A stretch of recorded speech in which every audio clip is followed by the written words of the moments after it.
Okay, tuloy natin mga karils, mga kaprobinsya. Okay.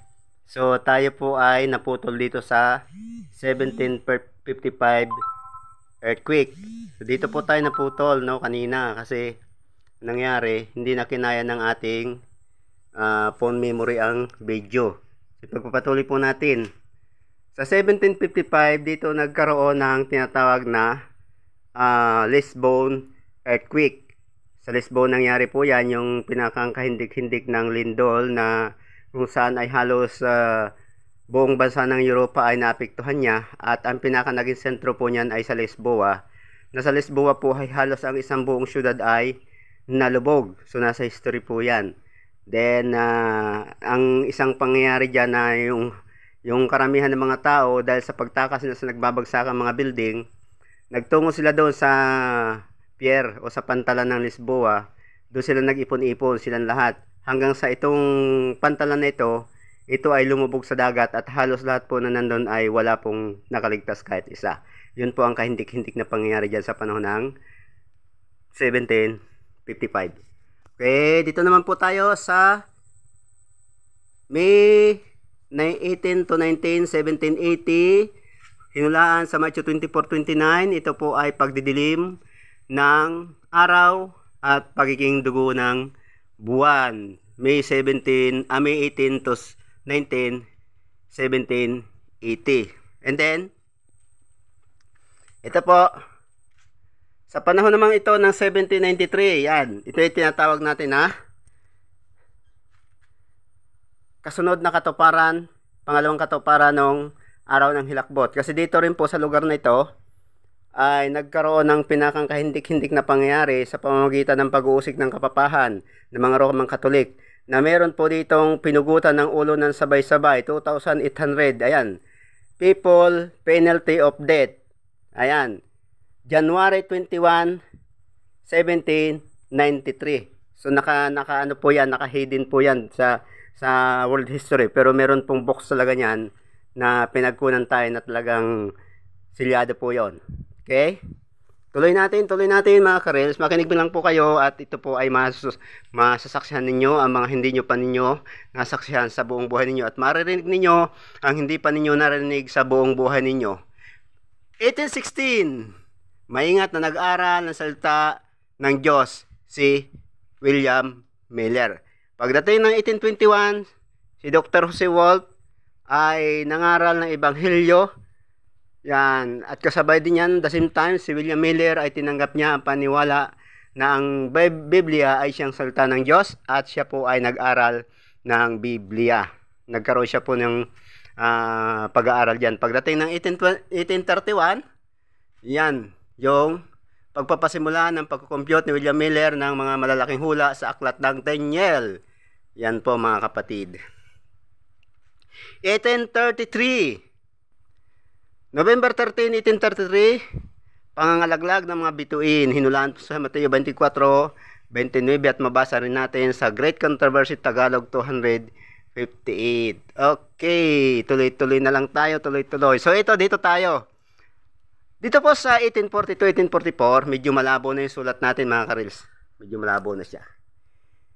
1840 to 1844, ito po yung katuparan ng propesiya ng una at ikalawang anghel na mensahe. So diyan po nagpasimula. Ito ay ginampanan sa pamamagitan ng pangunguna ni William Miller at ng kanya mga grupo. So sa panahong yan, sa pangaral ni William Miller sa bansang Amerika, nakahikayat po siya ng halos 50,000 katao.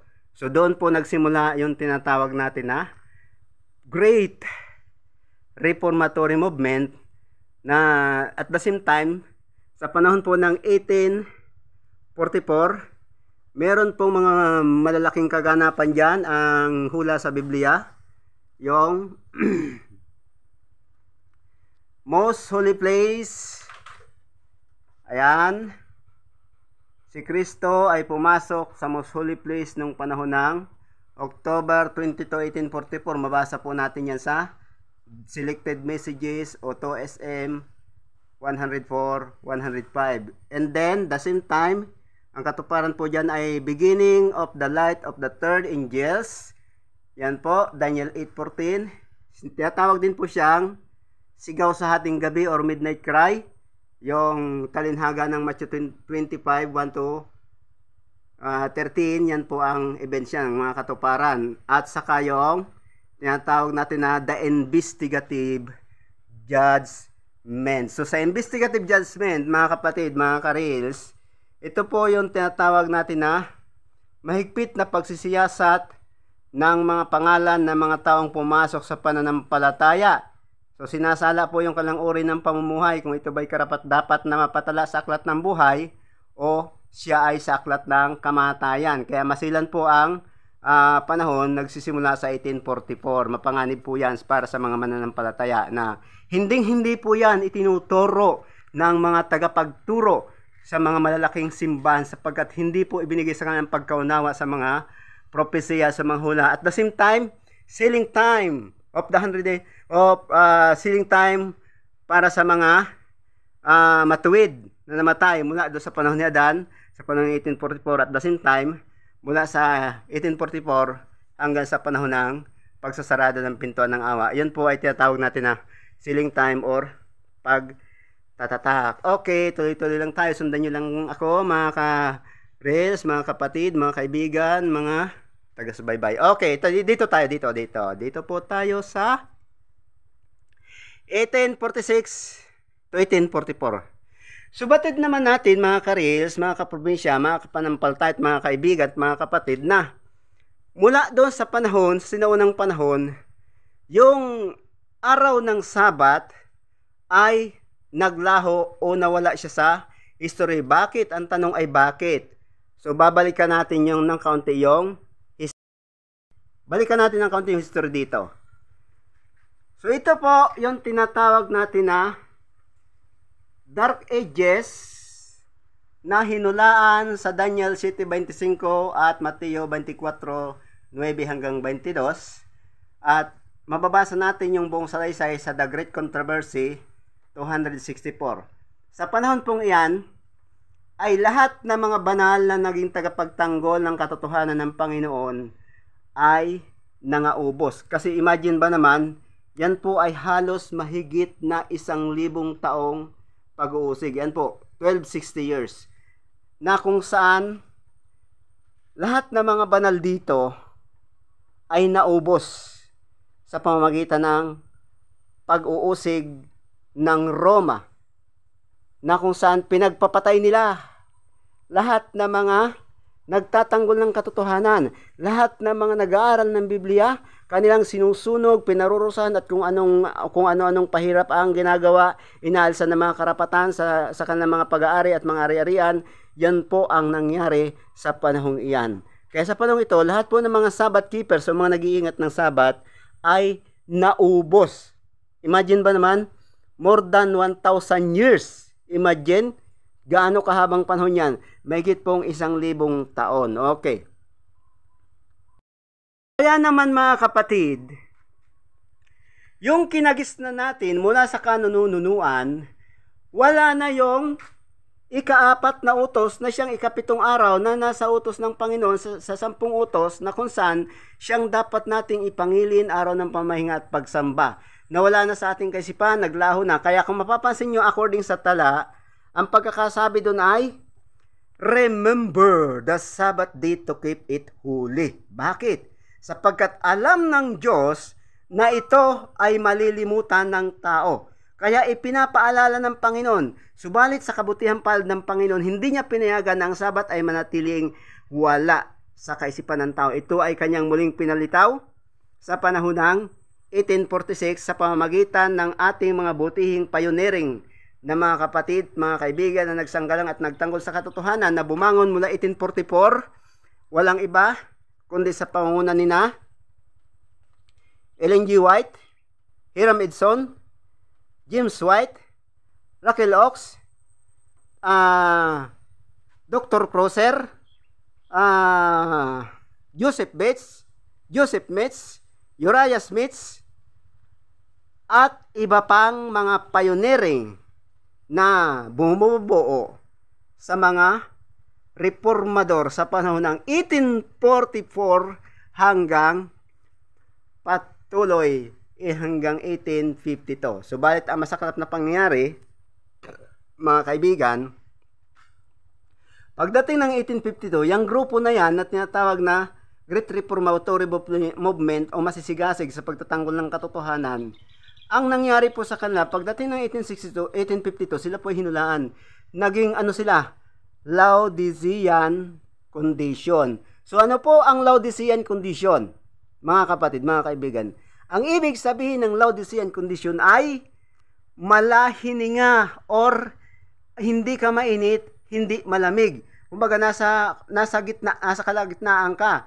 Yun po na ang attitude ng Laodicea o ang practice ng Laodicea ay pinipili lang niya ang mga gusto niyang sundin sang-ayon sa nasusulat na sa Biblia na naangkop lamang sa kanyang uri ng pamumuhay o kaya niya lang sundin. Pinipili lang niya. At ganun din, siya ay tinatawag na nagmamarunong. Sabi niya sa kanyang sarili, mabasa po natin yan sa Revelation 3 verse 14 hanggang 19. Nasabi niya sa kanyang sarili, hindi na ako nangangailangan ng anuman, ako'y nagkamit na, ako'y mayaman na.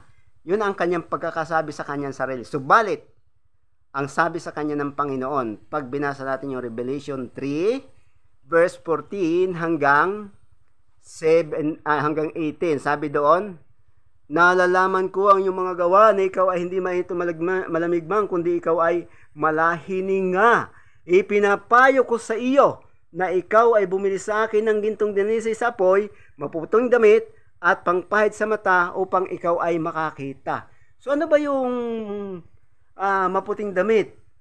Ang maputing damit, mga kaibigan, rumerepresenta sa karakter. Ano naman yung gintong dinisi sa apoy? Ang gintong dinisi sa apoy, mga kaprobinsya, mga kaibigan, ay rumerepresent sa pananampalatayang may pag-ibig. Ano ibig sabihin ng pananampalatayang may pag-ibig? Pananampalatayang may pagsunod. Sapagkat marami ako na-encounter, marami ako nakakausap, ay sa kanila, manampalataya ka lamang ligtas na kahit hindi mo napahalaga ng kautusan.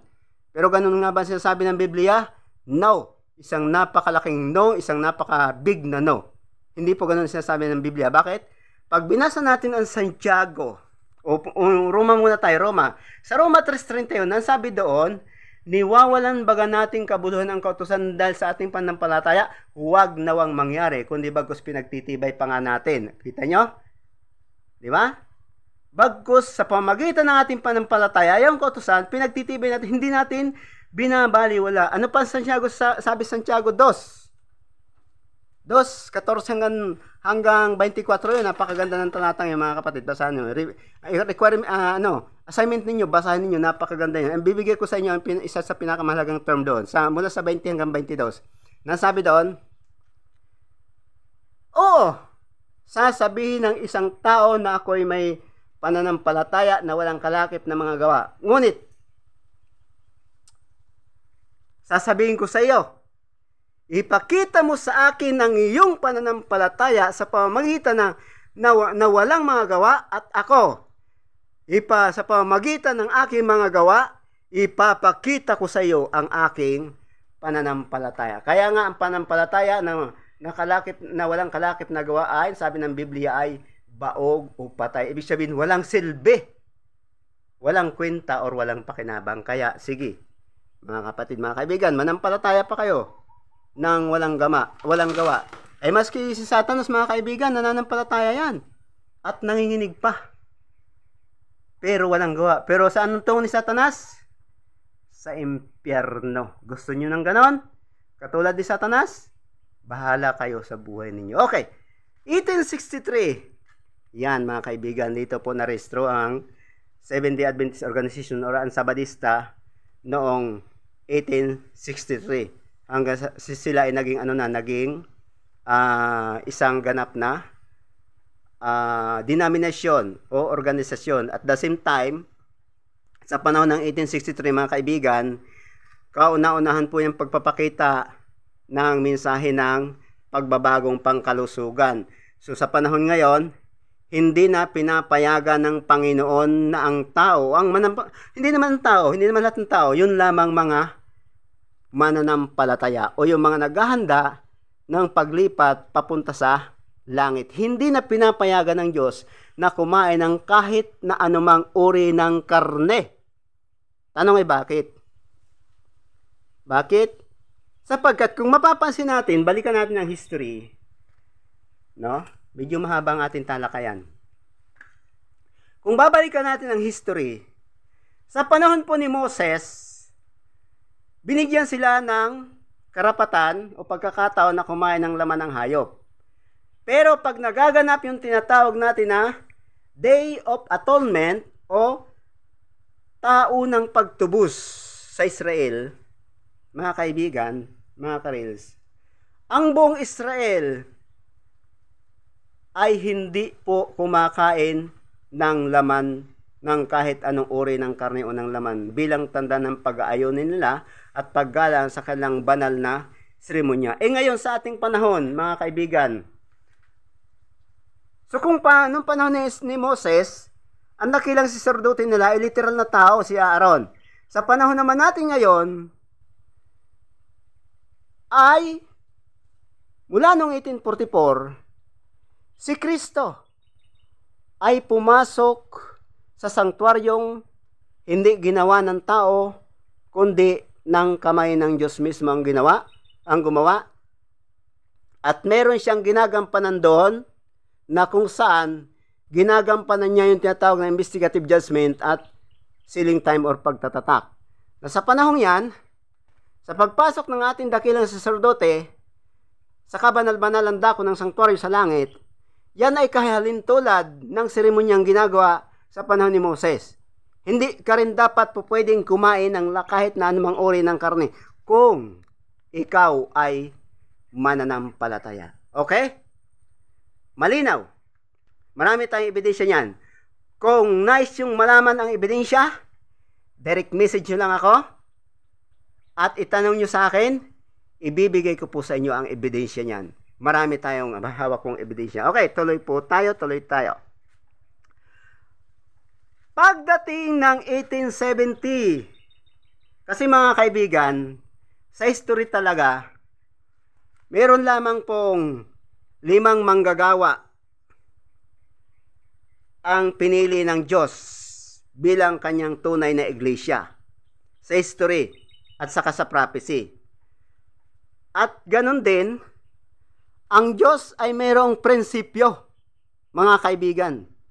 Meron siyang prinsipyong ginagampanan na sabi doon sa Last Events page 48 or 47-48, ang sabi doon sa Tagalog, ang Diyos ay mayroong prinsipyo. Ang sabi doon, kapag ang isang iglesia ay napatunayang hindi tapat sa kanyang tungkulin, yan, anuman ang kanyang posisyon, gaano man kataas at kabanal ang pagkatawag sa kanya, ang Panginoon ay hindi gagawang kasama niya.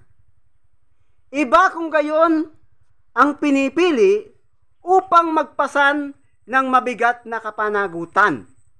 Yan. At kung hindi man ito magdadala sa kanila ng pagbabago, yung mga kinukuhang bagong magdadala ng mabigat na kapanagutan, aalisin ni sila sa kanilang kinalalagyan. Kaya mga kapatid, mga kaibigan, akala natin, expect na natin sa ating paglilingkod ay tayo tanggap na ng Panginoon na kahit hindi tayo nasunod sa kanyang mga kautusan. No! Hindi nyo ba alam na kaya ang Israel ay kinat-off? Balikan natin ng konti to. Hindi nyo ba alam na kaya ang pagiging bayang Israel ay kinat-off sa pagiging bayan dahil sa kanilang hindi pagiging masunurin? Mga kaibigan, alam nyo ba kung gaano kahabang panahon na pinagtiisan ng Diyos ang katigasan ng ulo ng Israel? Mahigit 1,000 taon at pinangakuan pa yan ng Diyos na Israel, iniibig kita ng walang hanggang pag-ibig, kaya ako'y napakita ng kagandahang loob sa iyo. May pangako pa yan sa kanila. Pero ang tanong, yung pangako bang iyon ay natupad? No. Bakit? yung pong pangako na yun ay conditional sapagkat kung yung pangako yon ay naging masunurin sila doon, yung pangako ng Panginoon ay magiging walang hanggang pag-ibig. Subalit dahil sa kanilang katigasan ng ulo, dahil sa kanilang mga paglabag, pagreklamo, pagmumurmur, ano ang ginawa sa kanilang Panginoon? Pag binasa natin ang Jeremiah, no? 3:8. Ang sabi doon, dahil sa kanilang katigasan ng ulo, ay binigyan sila ng Panginoon ng sulat ng paghiwalay, cut off, bilang pagiging isang bayan, separation, message o letters or divorce papers. So nagkaroon ng paghiwalay. Kaya naman, sa panahon iyon, nung i-cut off ang Israel, nung 34 AD, dito po nagkaroon ng pagkakataon para sa kaligtasan ang mga hintil. Kasi ang layunin ng Panginoon, gawin ang Israel bilang tagapagpahayag ng kanya mga mensahe sa mga hintil para maging ilaw sila, para sila yung mga tagapagbigay ng katotohanan. Subalit, hindi po ginampanan ng Israel. Meron ba tayong mabasa yan? Yes, meron tayong mabasa. Deuteronomy 7:7. Hindi 7:7. Deuteronomy 7, yes. Basa po doon. Kasi ang pinagagawa ng Panginoon sa Israel, yung sila ay sumunod sa kautusan ng Panginoon. Pero, hindi po yun nagampanan ng Israel. Kaya ang Panginoon, mayroon po siyang prinsipyo. Hindi ang Panginoon nangangailangan ng maraming tao na nag-aangking mananampalataya sa Panginoon, sumusunod sa Panginoon, na hindi naman totoong sumusunod sa Kanya. Ang Diyos po ang nakakabasa at nakakakilala sa atin. Hindi po tayo makakapag kunyari sa Kanya. Alam na alam ng Panginoon ang ating mga attitude. So mapapansin nyo, mga karels, medyo ilalayo natin muna at ipapakita natin sa inyo ang ating sinasalaysay. So yun po ay magbumula doon sa Eden. Yan po ay, medyo nakaliko na yun doon. Papunta ron. Ayan. Yan, hindi na mabasa dito sa ano kasi gawa ng liwanag ng araw. Pero pag nilapitan natin yan, mababasa natin yan. Yan po ay hanggang doon. Sa dulo na yun. Hanggang doon. Yan po ay tinatawag natin na yung visual na yan, tinatawag natin na the chronology of events of 6,000 years prophecy. So marami ang tagapagturo, mga kaibigan, mga kaprobinsya, mga karils, no? Marami ang tagapagturo ng salita ng Panginoon. Ayon sa kanilang mga pagtuturo sa science o maging sa iba't iba pa mga tagapagturo, lang atin daw sanlibutan ay tumatagal na ng kung ilang milyong taon. No. Isang malaking no. Hindi po totoo yun. Yun po ay isang malaking pandaraya, isang malaking panlilinlang. Hindi po ganon ang edad ng sanlibutan. Mali. Dahil ang edad ng sanlibutan, yun po ay binasi doon sa paglalang. Na kung saan ang sanlibutan at ang lahat na narito sa sanlibutan ay nilalang sa loob ng 6 na araw. Yun ay itinumbas po doon na bawat araw ay pinakang 1,000 taon. Saan mabasa? 2 Peter 3:8. Ano sabi doon? Datapat wag niyo itong kalalimutan, mga kapatid, ng isang araw sa Panginoon ay katumbas ng 1,000 taon. At ang 1,000 taon ay katumbas ng isang araw. Kaya kung papaanong nilikha ng Diyos ang araw o ang sanlibutan sa loob ng 6 na araw, ang ating sanlibutan po ay tatagal din lamang ang kanyang edad ng 6,000 taon. Kaya mapansin niyo ang pamagat ng ating visual, the chronology of events of the 6,000 years prophecy. Okay. Alam ko na ito ay hindi nyo pa naririnig. Kaya magugulat kayo sa kakaibang bahagi na isinishare ko sa inyo. No? Magalit na ang magalit. Pero ito po ang katotohanan, masakit na katotohanan, na hindi sa inyo itinuturo, na hindi sa inyo inire-reveal ng inyong mga leader, ng inyong mga tagapagturo. Okay, mamaya may babalikan tayo napakahalagang issue do sa pinanggalingan natin na hindi ko nabanggit kanina. Pero tuloy muna natin dito. So kaya panahon ng 1870, ito pong Seventh-day Adventist, yan, Seventh-day Adventist Organization na narehistro noong 1863 sa SEC. SEC is Security Exchange Commission. Tanong, ano po ba ang inirerehistro sa SEC? Di ba? Business? Kung business ang inirerehistro sa SEC, Security Exchange Commission, ang tanong, bakit doon inirehistro ang Seventh-day Adventist at lahat ng grupo ng relihiyon sa buong daigdig? Okay, bibigyan ko kayo ng pagkakataon mag-isip. Bakit? So, hindi nyo alam. I-reveal ko po sa inyo. Dahil po, ang lahat ng relihiyon sa buong mundo ngayon ay ginagawa ng negosyo. Hindi nyo ba napapansin? Paramihan ng mga miyembro, pagalingan ng pagalingan, ang mga tagapagturo, ang mga relihiyon. Kahit pa wala pang kaalam-alam, bibinyagan ng tao. Kahit bata pa, bibinyagan, baptismuhan. Pero hindi ganun ang nakasulat sa Biblia, na hindi inire-reveal sa inyo ng inyong mga tagapagturo. Sapagkat ang nakasulat sa Biblia, mga kaibigan, bago niyong bautismuhan ang isang tao, isang mananampalataya, kailangan alam na niya ang kanyang pananampalatayang pinasok at kaya niya itong ipagtanggol at kaya na niyang maging alagad ni Kristo bago niyo siya bautismuhan. Kaya ang ginagawa ng mga pastor niyo yan, isang malaking kamalian na nasulat sa Biblia. Saan mabasa yon? Sa Mateo 28:19, na dapat pag bininyagan ng isang mananampalataya, dapat nakakaintindi na siya at nauunawaan niya ang mga lahat ng mga nilalaman ng banal na kasulatan. Okay.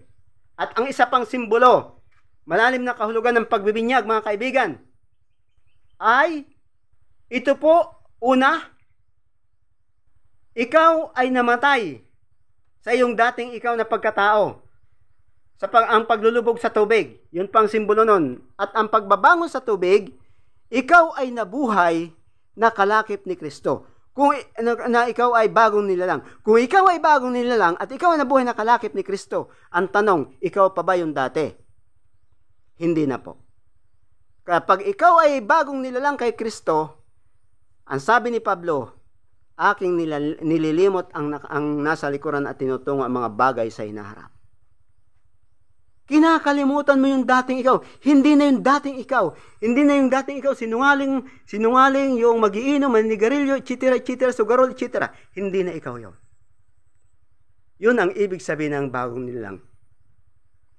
Kung ang dating pagkaunawa mo ay linggo ang araw ng pagsambat pamamahinga, kung ikaw ay bagong nilalang kay Kristo, hindi na ikaw yon.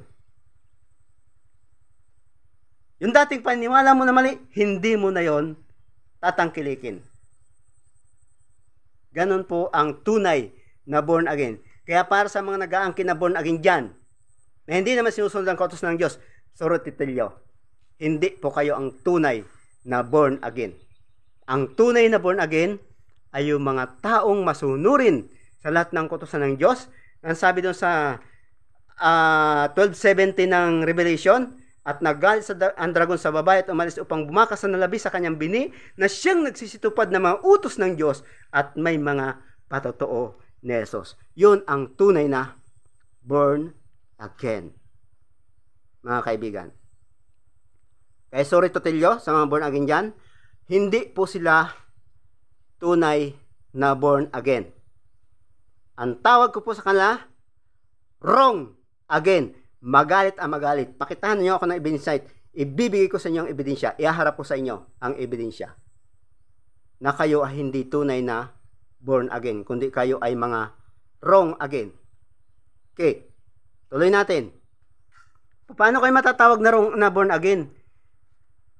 Ay linggo ang kinagis na ninyo. Ang linggo, wala kayong kaalam-alam na ang pagkakalam ninyo yun ay sa Diyos. Hindi pala.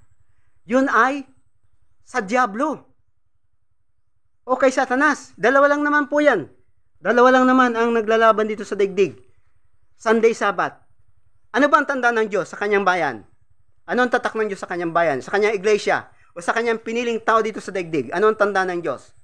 Kung tunay na kayo born again, kung tunay na kayo mananampalataya, dapat alam niyo yan. Ang tanda ng Diyos. Hindi niyo alam, i-reveal ko sa inyo, mga kapatid. Ang tunay na tanda ng Diyos sa kanyang bayan o sa kanyang tunay na iglesia dito sa lupa ay walang iba kundi ang Sabat na siyang ikapitong araw na ikaapat na utos. Saan babasa? Ezekiel 20:12 at Ezekiel 20:20. Nasabi doon? At ibinibigay ko rin naman sa kanila ang aking mga sabat upang magiging tanda sa kanila at sa akin na upang makilala nila na ako ang kanilang Diyos at sila'y aking bayan. Kita niyo mga kapatid. Kung kayo pala ay hindi nagsasabat, hindi niyo alam ang sabat, kayo po ay nagsasalta ng mga kasinungalingan. Bakit? Sinasabi ninyong kilala niyo ang Kristo, kilala niyo ang Diyos, kilala niyo ang manlalalang, pero hindi niyo alam ang sabat. Anong tawag doon? Sinungaling po yun. Dahil ang sabi ng Biblia, makikilala mo lang ang Diyos bilang iyong tunay na Diyos kapag ikaw ay nagsasabat. At ikaw din ay aariin niyang kanyang bayan o kanyang iglesia sapagkat nasa iyo ang kanyang tanda bilang pagiging tunay na lingkod ng Panginoon. Yan. Kaya sinungaling yung mga nagtuturo na yan. Kahit humarap sa akin yan, naharapin ko sila. Hindi ako natatakot. Lapagan ng ebidensya. Papatunayan natin sa Biblia. Biblia at Biblia lamang. Papatunayan natin yung kanilang mga itinuturo na isang malaking panlilinlang sa inyo. Kawawa mga kaluluwa. Kawawa kayo ng mga tagapakiniglaang. Wala kayong kamalay-malay na kayo pala ang tinutukoy sa Mateo 14:15, 15:14, o 15:7-9, at saka sa 14. Anong sabi doon? Ano sabi sa 7? Mabuti ang pagkahula sa inyo ni Isayas, na ang bayang ito ay pinupuri ako ng kanilang mga labi, datapwat ang kanilang mga puso ay malayo sa akin. Na nagtuturo ng pinakang utos at aral ng mga tao. Utos at aral ng tao ang itinuturo ninyo. Hindi nyo itinuturo ang utos at aral ng Diyos. Pagdating sa 14, ano sabi doon? Pabayaan nyo sila ng mga bulag. Kung ang bulag ay umaakay sa kapwa bulag, kapwa sila patungo sa hukay. Kaya kayo na nagpapaakay sa kapwa nyo bulag, kahabag-habag kayo. Ito lamang ang tanging masasabi ko sa inyo. Kaya, mag-isip-isip kayo, magising kayo sa katotohanan. Kayo na mga matagal ng panahong naalipin sa kamalian, kayo gumising sa pagkakatulog. Ang sabi ng Roma, ngayon kapanahunan na magsigising kayo sa pagkakatulog, sapagkat kung paanong malapit sa noon ang pagkaligtas, ay ngayon mas malapit sa atin. Ang sabi sa Roma. Okay. So sa Biblia, mayroon lang limang iglesia o 5 bayan na pinili ang Diyos, na talagang kinilala niyang kanyang naging bayan. I-reveal ko sa inyo kung sino yon. At bantayan ninyo kung kayo ay naging kabahagi dito, ang inyong kinaanibang relihiyon o iglesia. Bantayan ninyo. Una, Israel. Yung literal na Israel na nagsimula pa sa panahon ni Jacob. Yun po ang unang-unang piniling bayan ng Diyos. Pangalawa, yung tinatawag nating apostolic. Sila yung pangalawang piniling iglesia ng Diyos o kanyang mga manggagawa. Na ang apostolic ay ginamit para sa mga hintil at isa po dyan si Pablo. Isa si Pablo sa ginamit para sa mga hintil. Pangatlo, yun pong protestante. Yun na yung pinag-usapan natin kanina doon sa Dark Ages. Sina John Hus, John Calvin, Lutero, Tyndale, Lefebvre, Baxter, Hieronimo. Marami yun sila. Halos 1,000 katao ang nagtanggol sa katotohanan. Subalit sa panahon ni na Lutero, mga kaibigan, naglaho itong pinag-usapan natin kaninang Sabat. Dahil pinagpapatay ang mga tagapagtanggol ng katotohanan dyan. Subalit sa kabutihan palad ng Panginoon, hindi niya hinayaan na ito'y manatili na katago. Ito ay pinalutang niya. No? Pinalutang niya ito noong 1844 at natuklasan lang at naunawaan ng mga mag-aaral ng Biblia at ng prophecy ay 1846. Yan. Nung maunawaan nila yung 1846, pagdating na 1847, sinimulan nilang i-apply yan sa kanilang mga buhay. Kaya tinatawag sila na, panahon ng 1847, tinatawag po sila mga Sabbath keepers na. Okay. So sila yon. Yun yung pangatlo. Martin Luther, or protestante, grupo ng mga protestante. At ang pang-apat na manggagawang tinawagan doon sa talinhaga, Sundan nyo mga kapatid kung kasama kayo sa 5 iyon. Walang iba kundi ang Seventh-day Adventist Organization. Sila lamang po talaga ang pang-apat na pinili. At ang kahuli-hulihan, mga kaibigan, i-reveal ko sa inyo. Ang kahuli-hulihan po na tinawagan niya manggagawa ay walang iba kundi itong pulutong ng 144,000 na naging tagapagtaguyod ng kanyang mga katotohanan, nagtanggol ng kanyang katotohanan hanggang sa huling bahagi ng kasaysayan ng lupa. Sila lang po yon, walang ibang nakatala. Kaya mga kaibigan, mag-isip-isip kayo. Ang tanging masasabi ko sa inyo ay yung sinabi ng Panginoon sa Oseas 4:6. Ang sabi doon, "My people will destroy because of the lack of knowledge." Sa Tagalog, ang aking bayan ay nasira dahil sa kakulangan ng kaalaman, sapagkat kanilang itinakwil ang kautusan, akin namang kalilimutan ka 10 ng iyong mga anak. Anong naging kadahilanan mga kaibigan ng kanilang kawalan ng kaalaman, kakulangan sa kaalaman, dahil sa kanilang pagtakwil sa kautusan. Itinakwil nilang kautusan, sapagkat ang sabi ng Biblia, wisdom is the principal things. Therefore, get wisdom, and with all thy getting it, understanding. Proverbs chapter 4 verse 7. Ano sabi doon sa Tagalog? Ang karunungan ay pinakapangulong bagay. O, sa lahat ng karunungan, kukunin mo ang unawa.